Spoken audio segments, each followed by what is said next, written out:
हिंद किसान भाइयों, जय जवान जय किसान। मेरा नाम राहुल जवान और मैं हूं इस समय पीलीभीत ज़िले में, जो लखीमपुर से लगा हुआ क्षेत्र है। उम्मीद करता हूं आप लोग स्वस्थ होंगे, बढ़िया होंगे और ज़रूर अपने बच्चों के भविष्य के बारे में सोच रहे होंगे। तो ये पूरी वीडियो को ज़रूर देखना, ये वीडियो बहुत काम की होने वाली है। और यहाँ पर मेरे सामने बहुत अच्छे जानकार लोग और जागरूक किसान बैठे हैं और बड़ा अच्छा लगता है जब लोग जागरूकता की बात करते हैं।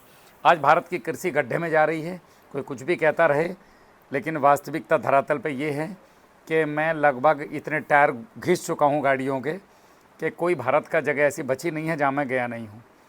वास्तविकता धरातल पे बहुत गंभीर है। किसान जिस तरीके से अज्ञानतावश लगातार अंधाधुंध आवश्यकता से कई गुना ज़्यादा पेस्टिसाइड, फंगीसाइड, हर्बिसाइड, वीडीसाइड और रासायनिक खादों का प्रयोग कर रहे हैं, धीरे धीरे भारत की मिट्टी मर रही है। आज हमारे पूरे भारत का बायोमास कार्बन 0.35 के आसपास है, जो बेहद चिंताजनक है। इसको ऐसा समझ लीजिए जैसे आपके शरीर का हीमोग्लोबिन 3-4 पे आ जाए और आपकी सेंसिटिविटी यानी कि छूने की क्षमता, स्पर्शता खत्म हो जाती है।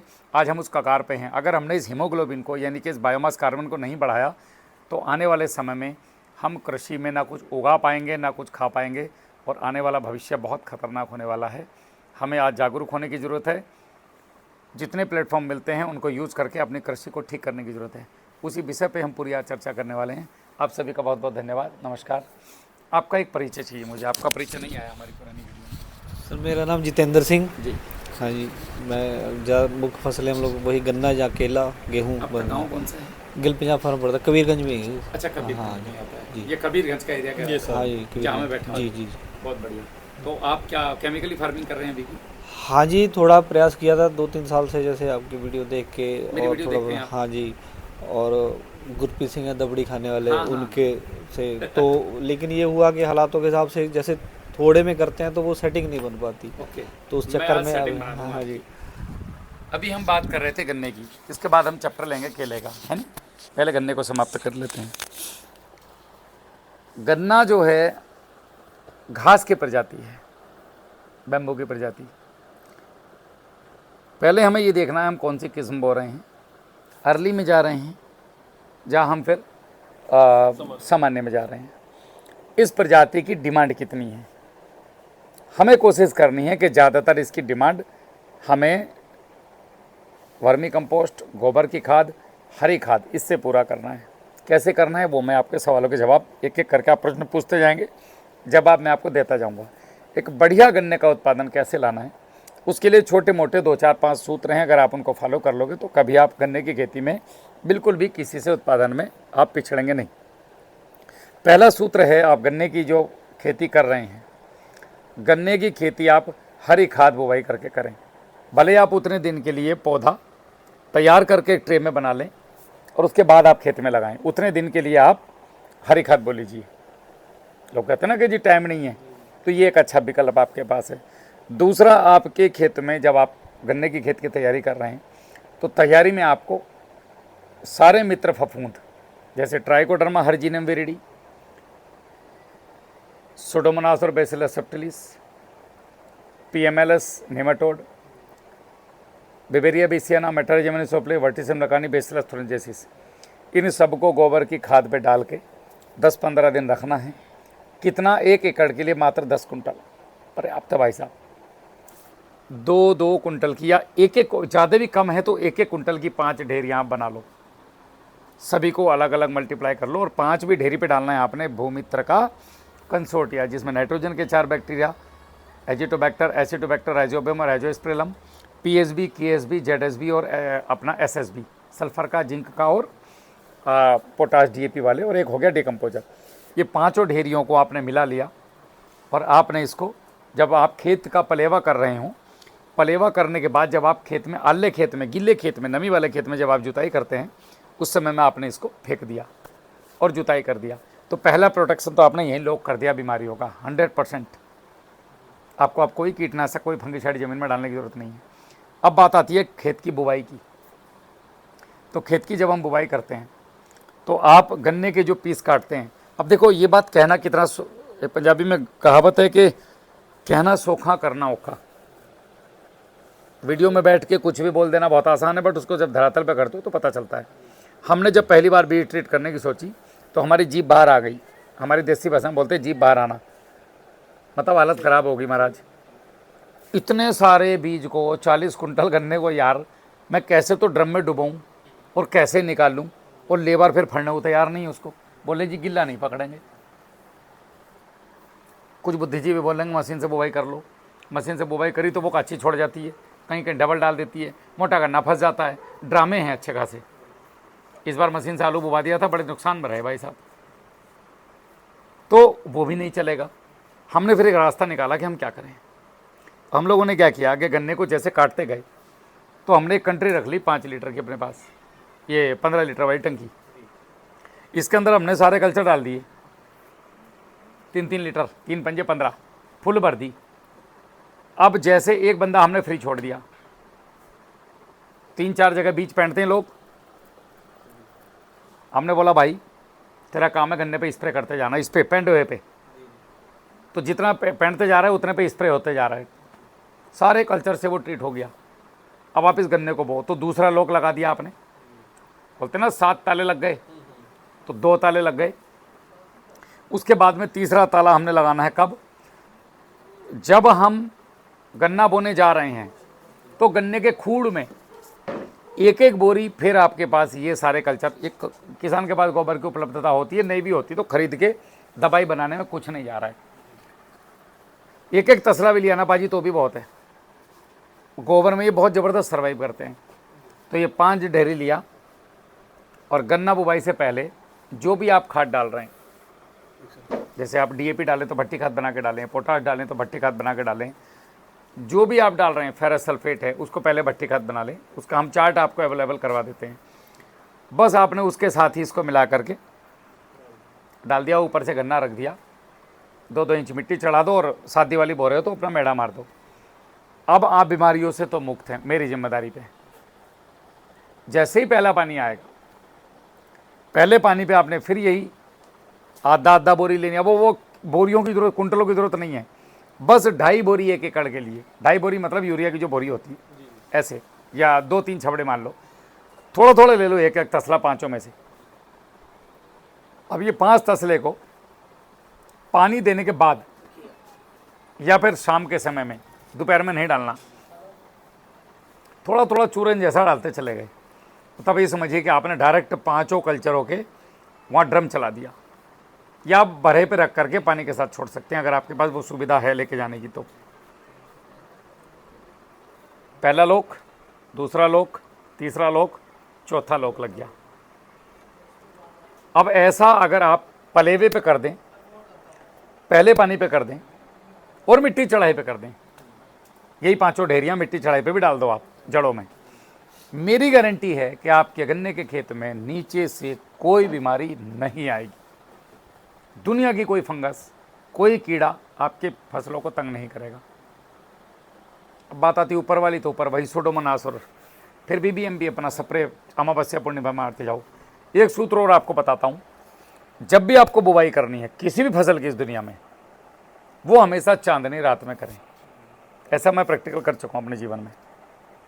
जब भी आपको कटाई, निराई, गुड़ाई, खाद डालना, कुछ भी करना है, इसके बुवाई के अलावा कोई भी काम खेत में, वो आप अंधेरी रात में करें। आपको 10 से 15% उत्पादन में वृद्धि तो इसी काम से मिल जाएगी। अच्छा, आप जो स्प्रे कर रहे हैं अमावस्या या पूर्णिमा के दिन करें, सबसे बेस्ट। उस दिन पौधों में कीड़ों में प्रजनन होता है, प्रजनन टूट जाएगा इनका, बहुत ज़बरदस्त। तो ये कोई काम कैड़ा नहीं है, इमरजेंसी है तो बात अलग है, वरना तो आप हाँ अंधेरे में करें। तीसरा, जब गन्ने की बुवाई कर रहे हों उस समय पे माइकोराइजा का प्रयोग अवश्य करें। अगर आपके पास हमारे यहाँ से आया हुआ पाउडर वाला है तो। अगर आप चावल के मांड में बनाना चाहें तो 2 किलो चावल उबाल करके उसमें गुड़ मिला दीजिए, हाँ, और उसको आप जो है एक छाया वाली जगह में थोड़ा ढक करके 8-10 दिन ज़मीन में दबा दीजिए, लगभग 1-1.5 फीट। फिर उसको निकालिए, उसके अंदर पानी डालिए, पहले अपने हाथ को अच्छे से धुलिए, और फिर उसमें ऐसे हाथ से करके फिर 200 लीटर के ड्रम में डाल दो, 2 किलो गुड़ डाल दो। अब अगर इसे एकदम चलाना है तो 1 एकड़ में 200 लीटर चला दो। अगर आप इसको 21 दिन रख पाते हैं पूरा, तो ये बहुत गाढ़ा हो जाएगा, माइक्रोराइजा बढ़ेगा नहीं, खा पी के तगड़ा हो जाएगा। कभी आपको लगे कि ये मल्टीप्लाई होता है, ये जड़ों पे मल्टीप्लाई होगा और कहीं नहीं हो सकता। ड्रम में कभी मल्टीप्लाई नहीं हो सकता, होगा तो जड़ पे होगा।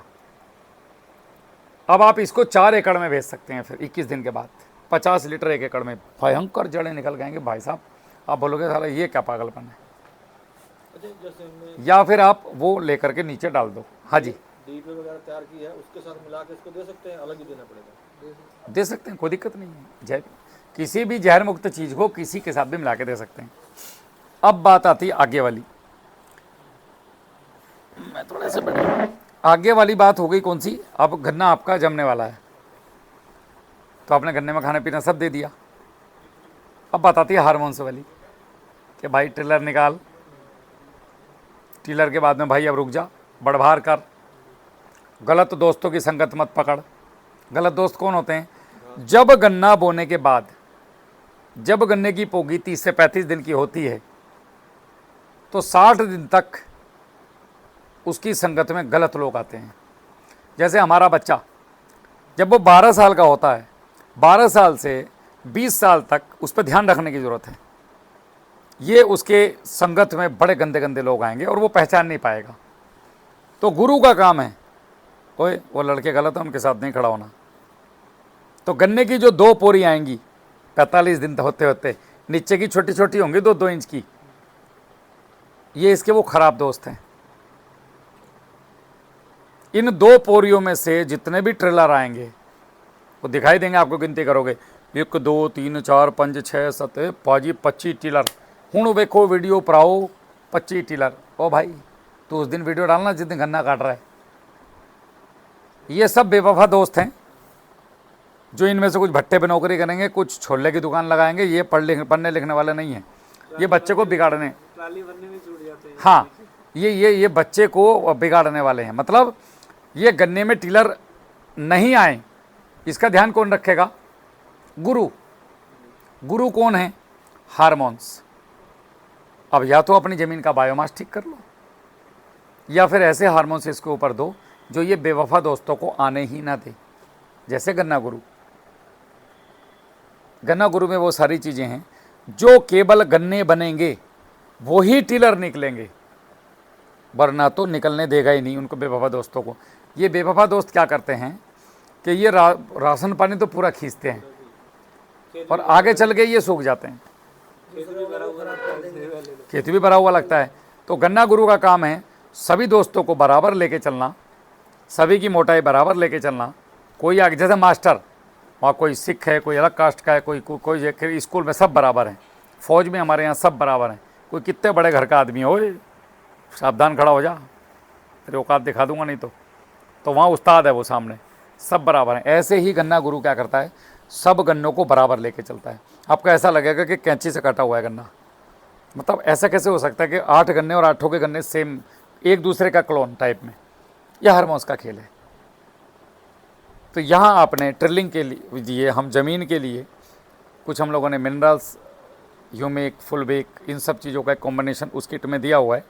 तो 2 ड्रिंचिंग हम करवाते हैं, एक 25 से 35 दिन पे, एक 35 से 45 दिन के बीच में। ये दोनों ड्रिंचिंग करने के बाद एक सरदार जी हैं सुखविंदर जी, मोहम्मदी के रहने वाले, उन्होंने डरते डरते लिया गन्ना गुरु किया। वो करने के 2 दिनों के बाद मुझे फ़ोन करते हैं कि सर मेरे को रिजल्ट आ गया। मैं बोला भाई अभी तो 2 ही दिन हुए हैं। बोले सर जो भी हो रिजल्ट आ गया। अब उन्होंने 2 ड्रिंचिंग पूरी कर दी, वो कह रहे हैं कि सर मज़ा आ गया। पहले भी आपने वीडियो देखी होंगी, बहुत लोगों ने लगाया हुआ है। तो ये आपका, अब एक और मज़े की बात है, अगर आपने गन्ना गुरु दिया और नीचे डोज आपकी ज़मीन में तो 0.35% कार्बन है, गोबर की खाद भरपूर मात्रा में आपने डाली नहीं, हरी खाद आपने बोई नहीं, वर्मी कंपोस्ट आपने डाला नहीं, और हार्मोन्स दे दिए, तो भाई इनका काम है, तो कहेंगे भैया फास्फोरस ला कहीं से भी ला। अगर नहीं दोगे, मास्टर का काम है फिजिक्स पढ़ाना, वो कहेगा बेटा कल फिजिक्स की बुक लेके आना और फिजिक्स की कॉपी लेके आना, कल टेस्ट है। अब बच्चा किताबी लेके नहीं जा रहा है तो मास्टर पढ़ाएगा क्या? तो फिर आपका फसल ऐसा नहीं है कि आपने केवल गन्ना गुरु लगा दिया और आप चाहोगे बस मैं कुछ डालूँ ना नीचे से और ये अपने आप हो जाए। हार्मोन्स का काम है, जो दिया है उसको बेहतर तरीके से कैसे प्रयोग करवाना है, वो हार्मोन्स की ड्यूटी है। जो गुरु की ड्यूटी होती है कि बच्चे को इसी फीस में कैसे IAS बनाना है। तो ये पहली ड्रिंचिंग, दूसरी ड्रिंचिंग, पहला स्प्रे 45 दिन पे। तो 45 दिन तक पहली ड्रिंचिंग आती है 25 से 35 दिन पे, दूसरी ड्रिंचिंग आती है 35 से 45 दिन पे। अगर पहली ड्रिंचिंग का टाइम निकल गया तो दोनों को एक साथ भी कर सकते हैं। 45 दिन से बेवफा दोस्त आने शुरू हो जाते हैं गद्दार वाले, तो ये वहीं से लॉक करते हैं। 45 से 55 दिन पे सबकी छुट्टी कर देता है, बोले उनको निकलने नहीं देता बाहर, केवल मिलेबल करने निकलेंगे आपके। उसके बाद 65 से 75 दिन पे दूसरा स्प्रे, यानी कि इसके 15 से 20 मतलब 20 दिन 25 दिन बाद। फिर उसके 1 महीने बाद तीसरा स्प्रे 110 से 120 दिन पे। उसके बाद फिर आप देखो कमाल, अकेला गन्ना गुरु केवल और केवल आपका 20% से लेकर 50% तक की वृद्धि दिला सकता है, जो हमने अपने खेतों में महसूस किया। मेरे गांव की वीडियो देखी अपने लड़के की, जिसको मैंने बोला था कि तेरा गन्ना तारों से अड़ा दूंगा। हालांकि मुझे ऐसा बोलना नहीं चाहिए था, बट मैं जोश में बोल गया था क्योंकि गांव का मामला था। बट ऊपर वाले की कृपा, वो खंबे से अड़ गया केवल इसी के झटके में साहब।